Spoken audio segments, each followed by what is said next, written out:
Boa noite, meus queridos irmãos que estão conectados. Estamos separados, mas juntos. O templo fechado, mas a igreja funcionando. O povo de Deus adorando ao Senhor.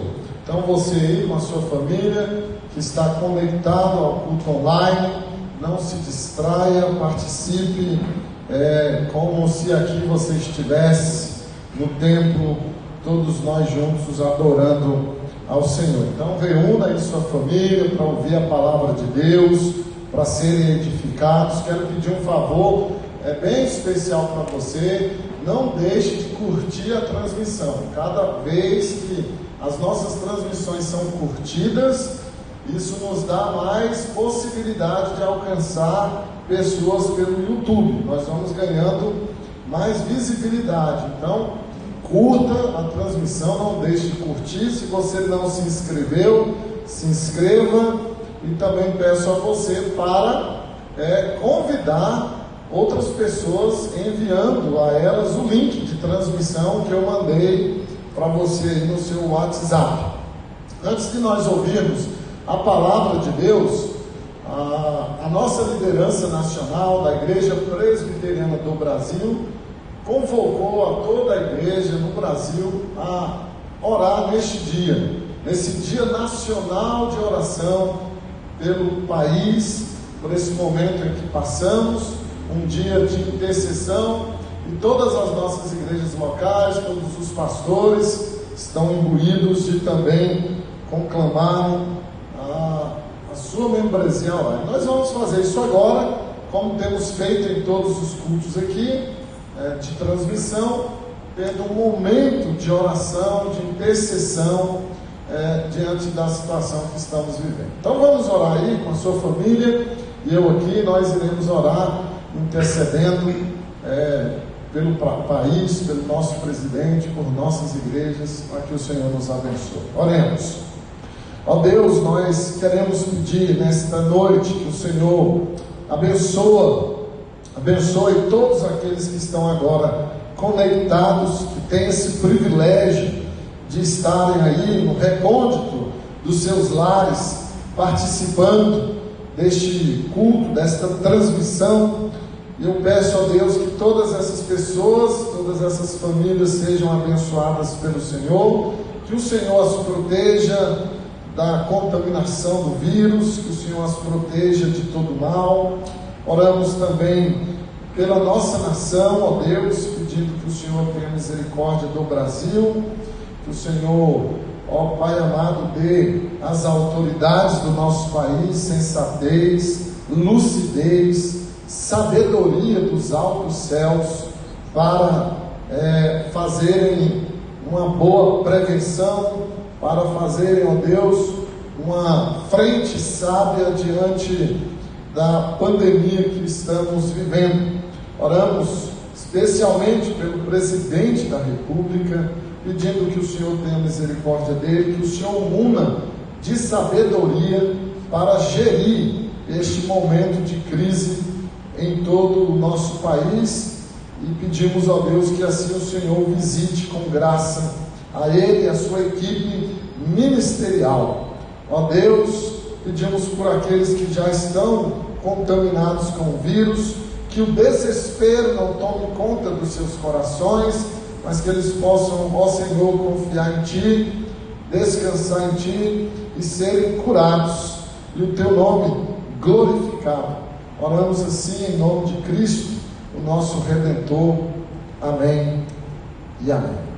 Vamos ter um momento, irmãos, de agora refletirmos na palavra de Deus.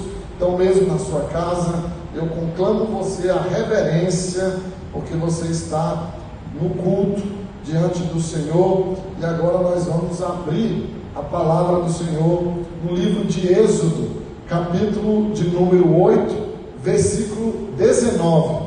Livro de Êxodo, capítulo 8, versículo 19. Abra aí a sua Bíblia, vou dar um prazo para você abrir a sua Bíblia no livro de Êxodo.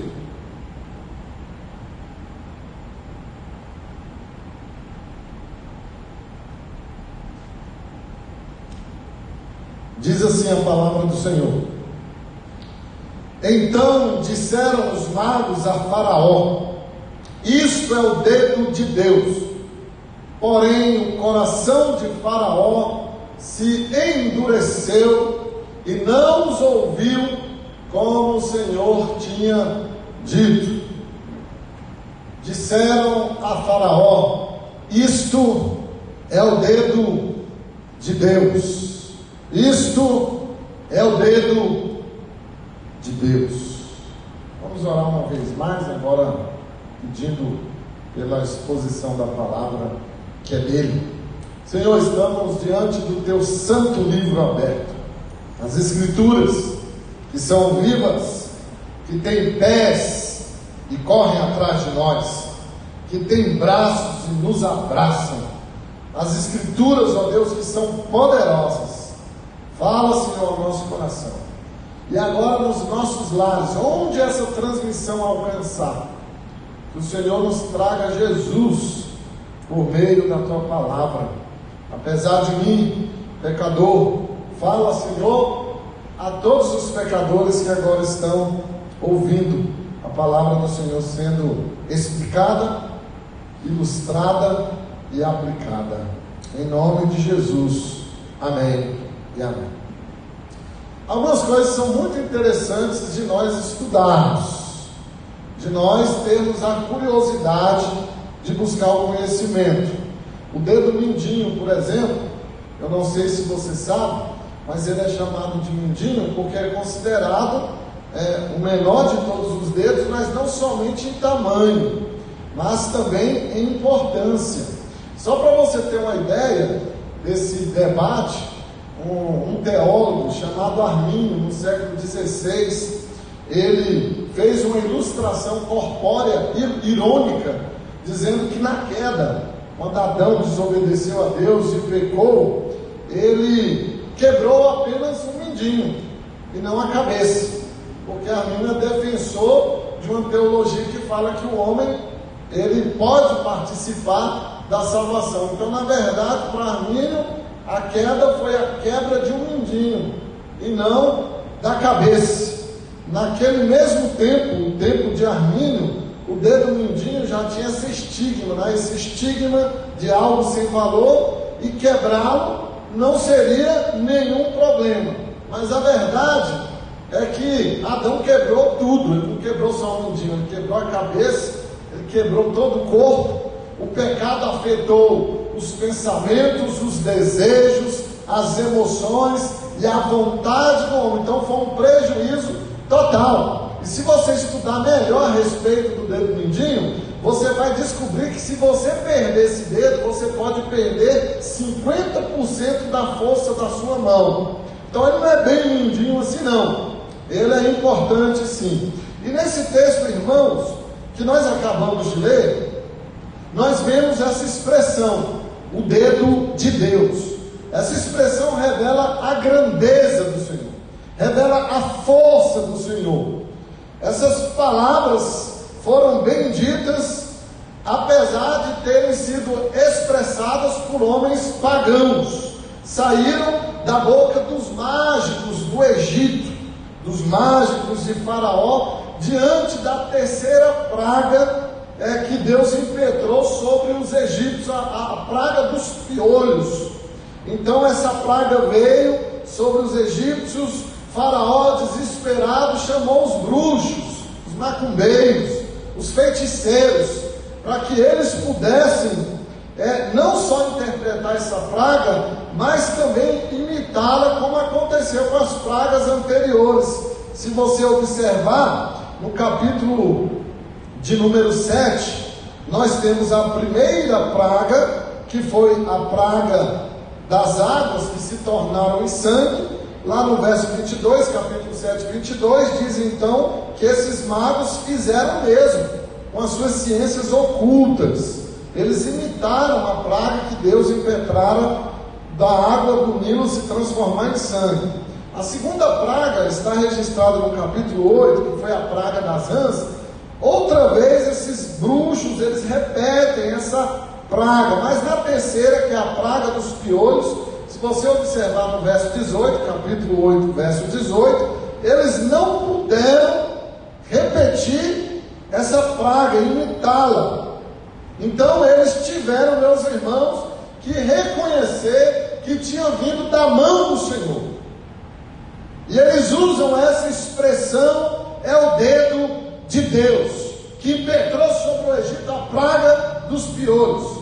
Aqui o hebraico não é muito claro sobre a palavra piolho, pode ser traduzido por bicho de pé, inclusive, bicho de pé ou mosquitos, não importa se tenha sido piolhos, bicho de pé ou mosquito, mas foi um instrumento que Deus usou para julgar os egípcios, colocá-los em grande aflição. E veja que essas pragas, elas não são meramente incidentais, elas são sobrenaturais, e elas vão se intensificando à medida que vão sucedendo.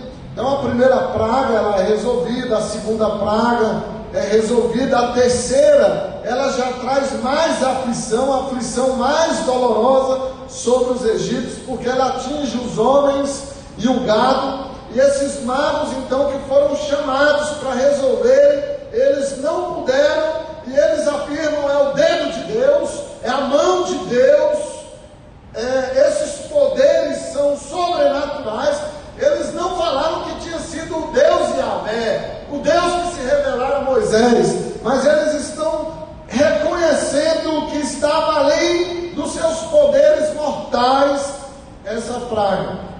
Irmãos, falar da mão de Deus ou do dedo de Deus na teologia, nós chamamos isso de antropomorfismo.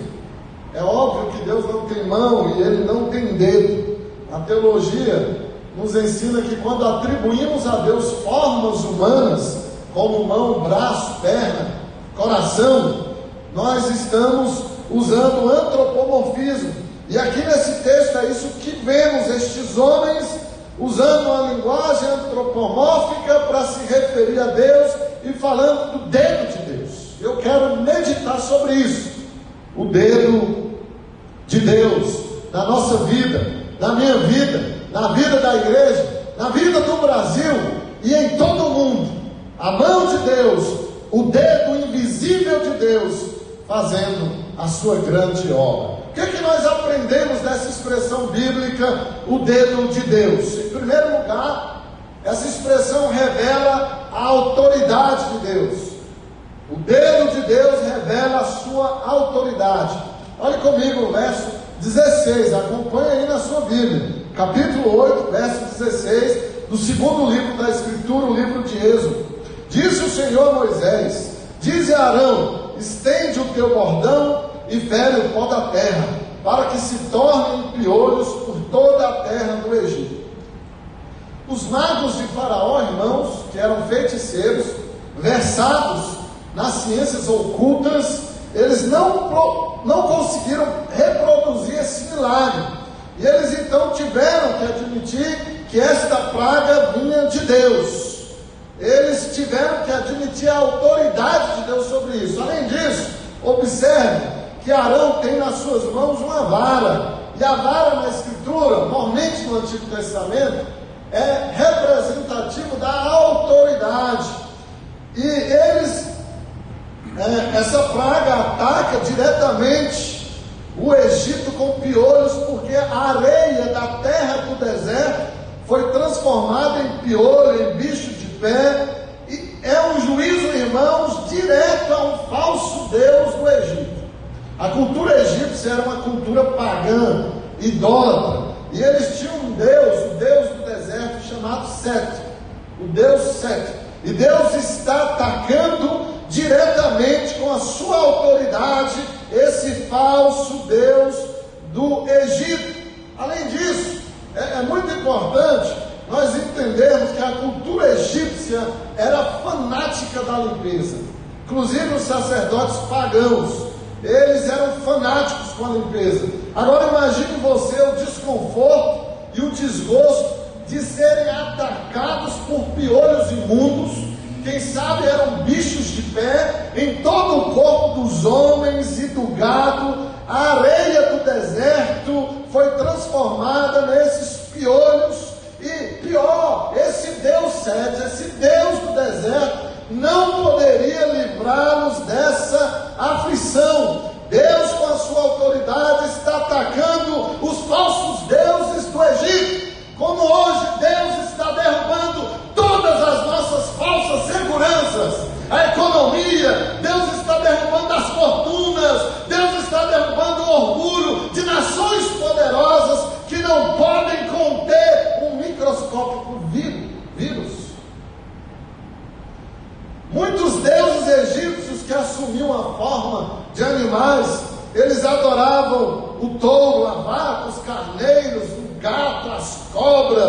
os sapos, os insetos, os pássaros, e Deus está derrubando toda essa falsa confiança. Deus está mostrando que esses falsos deuses não podem cumprir aquilo que eles prometem.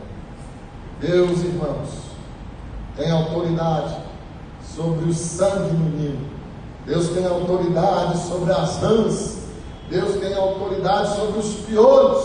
Deus tem autoridade sobre a última praga, a morte do primogênito filho de Faraó. Deus tem autoridade sobre o Covid. Deus, irmãos, tem autoridade sobre as nossas aflições, aquele que ordena todas as coisas no céu e na terra, cuja sábia providência dirige tudo, e nada pode acontecer sem que Deus queira. Ele, o próprio Deus, com o seu dedo apontado para nós, nos enviou esse flagelo.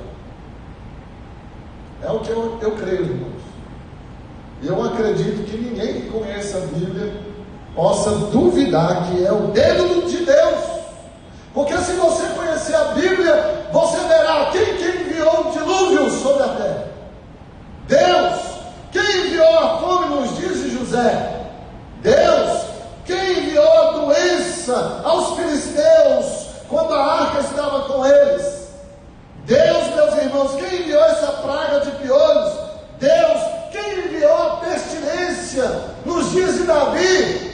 Deus, meus irmãos. Quem enviou a fome nos dias de Eliseu? Foi Deus. Quem enviou o vento tormentoso, a tempestade cruel nos dias de Jonas?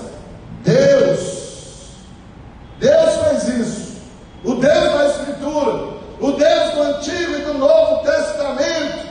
E Ele fez assim naquela época, e Ele não mudou, Ele continua fazendo assim. Deus tem autoridade sobre as guerras, sobre as fomes, sobre as pestes, sobre a praga do coronavírus, sobre todas as coisas, e Ele usa tudo como instrumento para exercer o seu governo sobre nós e sobre a terra.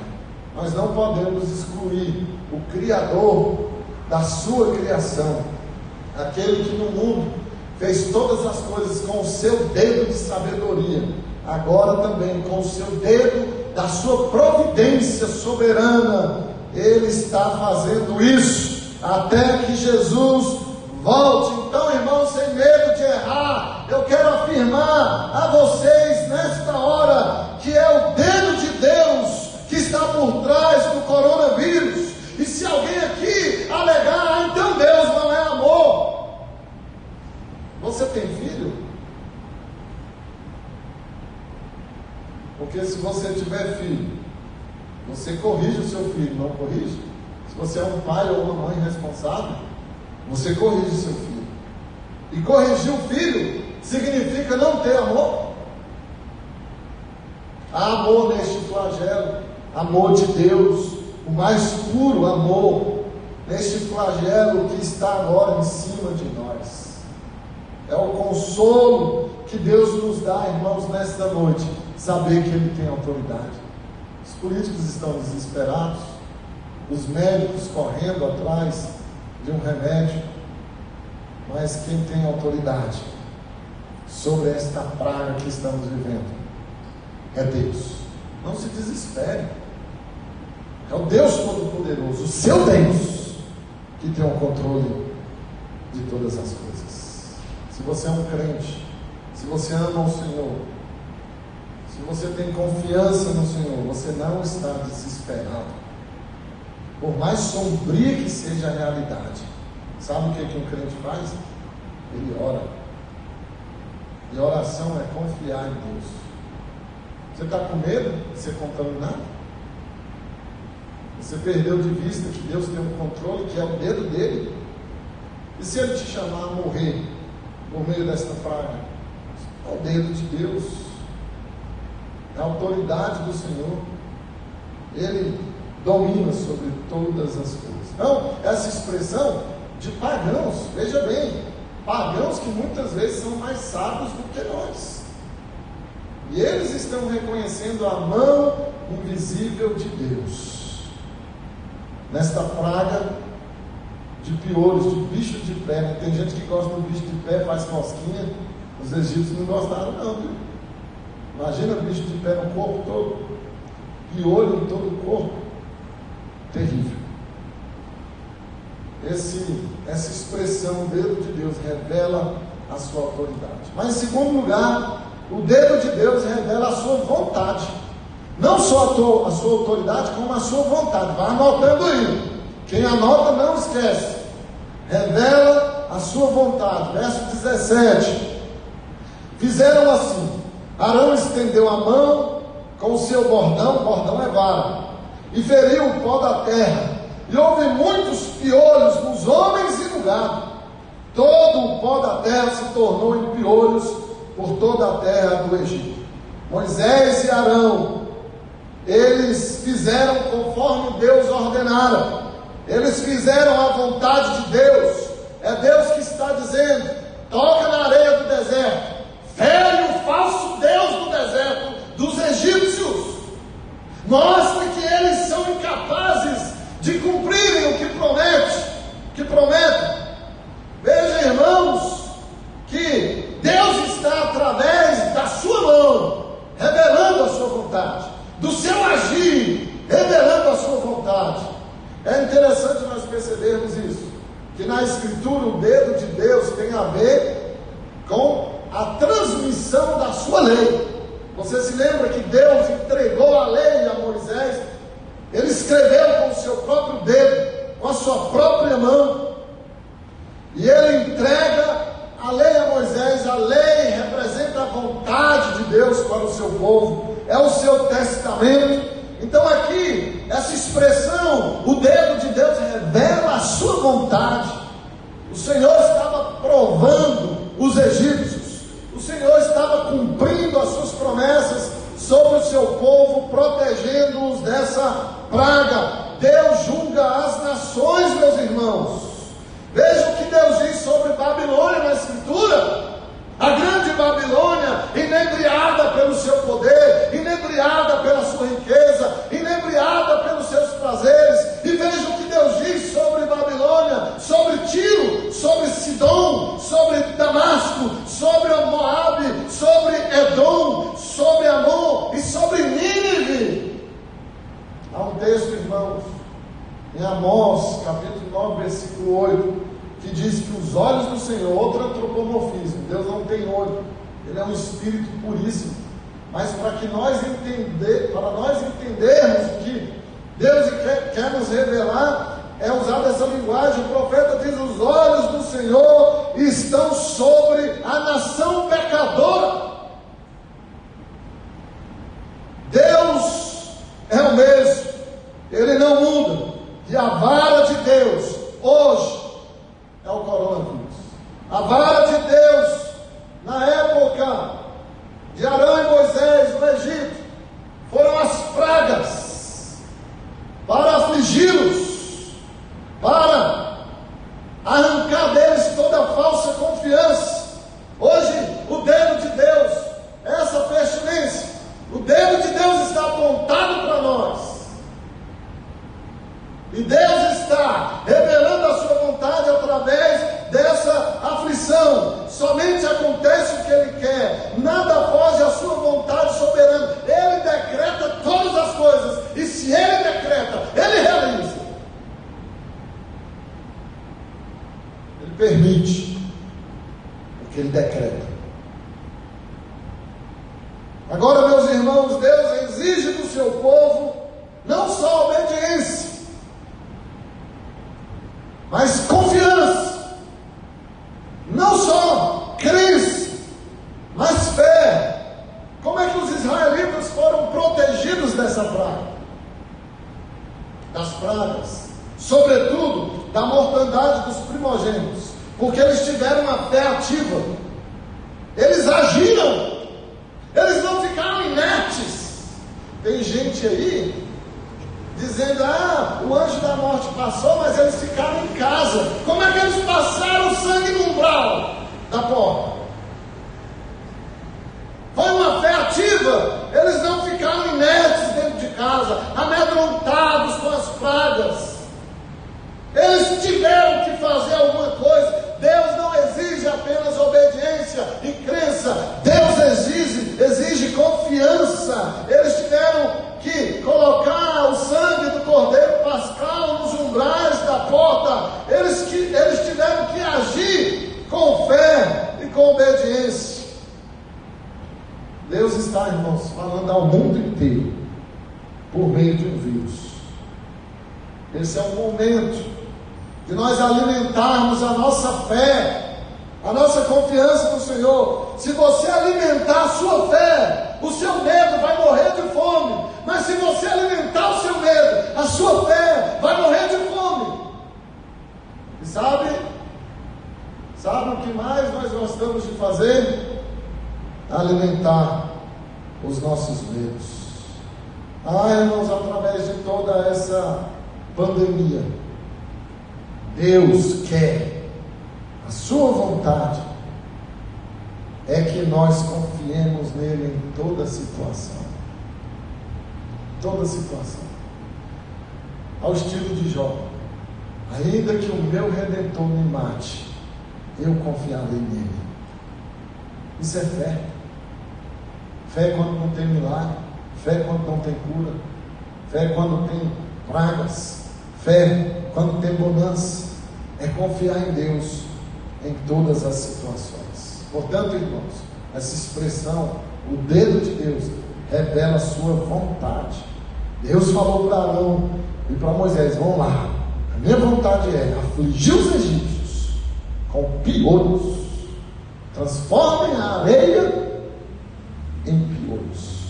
Vontade de Deus, porque a mão de Deus é o que move tudo nesse mundo. Mas em terceiro lugar, além de revelar a autoridade e a vontade de Deus, o dedo de Deus, nessa expressão teológica antropomórfica, dando a Deus uma forma humana, revela o seu propósito, revela a sua autoridade, revela a sua vontade. Em terceiro lugar, revela seu propósito. Vamos ao verso 19, queridos irmãos. Porém, o coração de Faraó se endureceu e não os ouviu, a Moisés e Arão, como o Senhor tinha dito. Faraó começou a endurecer o seu coração desde o início, e ele continuou ao longo das 10 pragas que foram impetradas sobre todo o Egito, a nação poderosa egípcia. O que significa endurecer o coração? Significa ter provas claras do agir de Deus e ainda assim se recusar a se submeter à sua vontade. Significa resistir a Deus. Nós vemos aqui em Êxodo, irmãos, que Deus também endurece o coração de Faraó. Que coisa! Se você ler comigo, capítulo 4, versículo 21, mais uma vez, a poderosa doutrina da eleição se faz clara na Escritura, quando diz lá em capítulo 4, versículo 21, que Deus endureceu o coração de Faraó, para que Faraó não deixasse o povo ir. Então significa dizer que Deus é injusto e que Faraó não deve ser responsabilizado pelos seus atos? Não, pois o mesmo sol que derrete a cera endurece o barro. O que eu quero dizer com essa metáfora? Eu quero dizer que depende da natureza da matéria-prima. O coração de Faraó é um coração ímpio. O coração de Faraó é um coração endurecido do Senhor. Esse coração se derrete como a cera. É o mesmo sol que derrete a cera e endurece o barro. Depende da matéria-prima, depende da natureza desse coração. E o Senhor havia dado provas suficientes para convencer a Faraó que os deuses do Egito eram falsos, mas ele resistiu ainda assim. Então, irmãos, essas 10 pragas que Deus impetra sobre o Egito, elas têm o propósito de quebrantar o coração do crente e de endurecer o coração do descrente. E ainda hoje o Evangelho opera dessa forma. Ele é perfume de vida para os eleitos, e ele é morte para os não eleitos.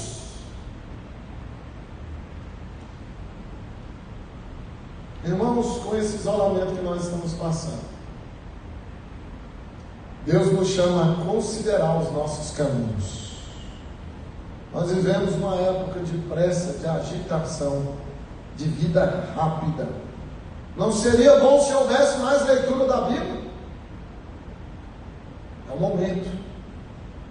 Não seria bom se os crentes em todo o mundo guardassem de maneira amorosa e reverente o dia do Senhor?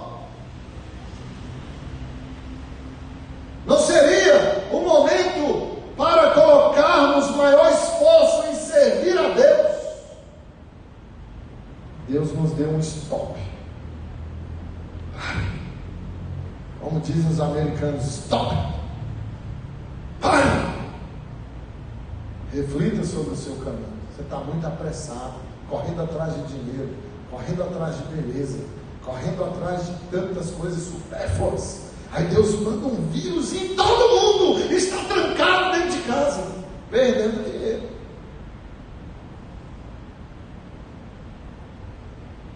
Deus, irmãos, com isso está nos chamando a nos humilharmos e reconhecermos a mão dele em todas as coisas. Infelizmente, irmãos, nós somos uma nação egoísta, orgulhosa, uma nação idólatra, como era o Egito. Nós temos o nosso panteão.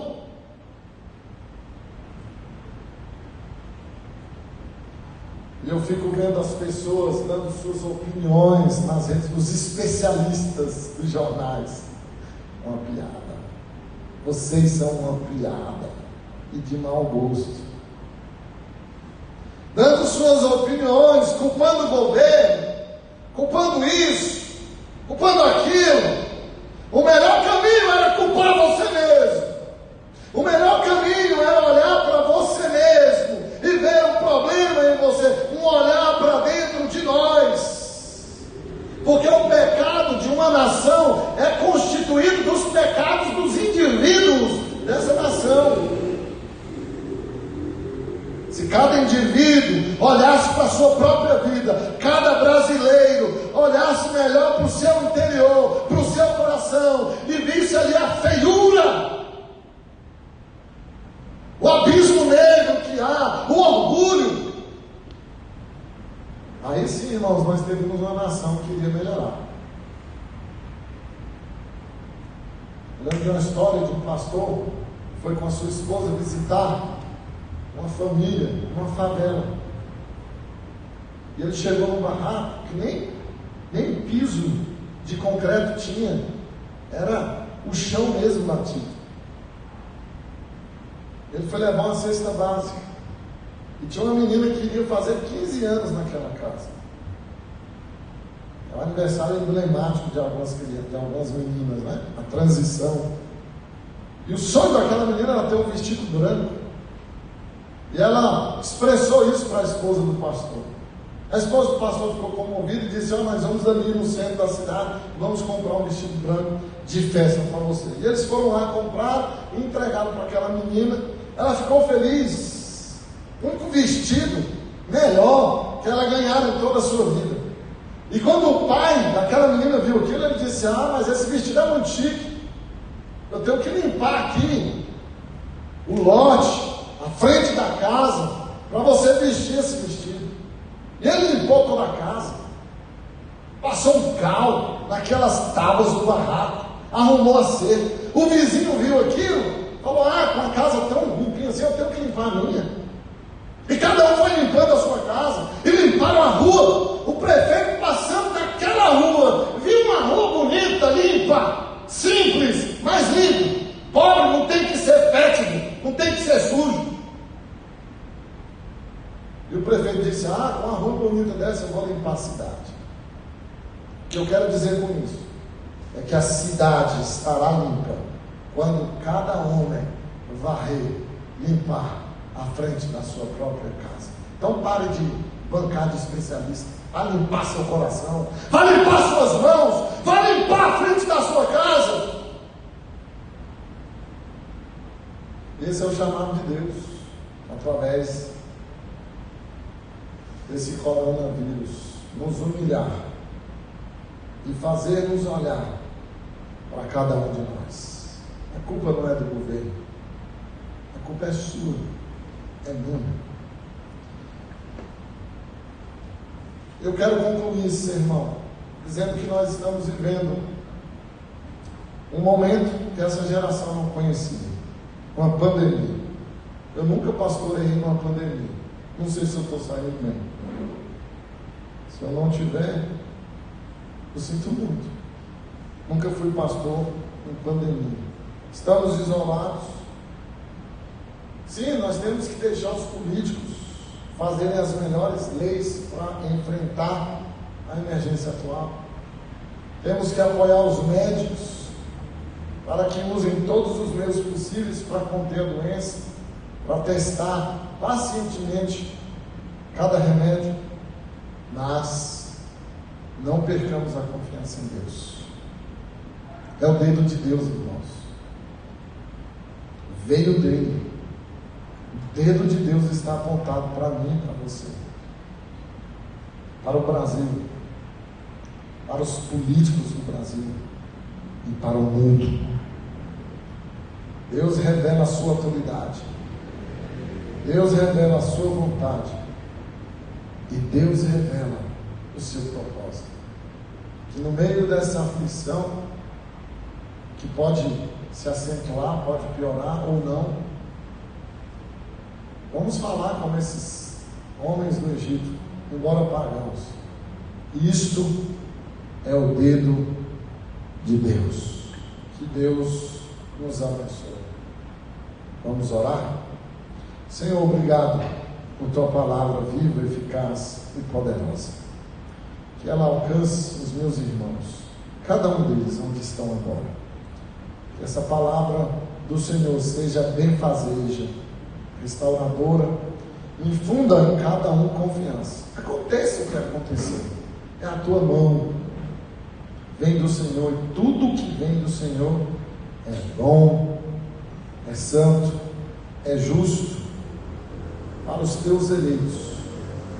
E nós somos os eleitos do Senhor, a igreja do Senhor, e saibamos sofrer esse tempo, sofrer em Cristo, confiando no Senhor. Em nome dele oramos, amém e amém. Vamos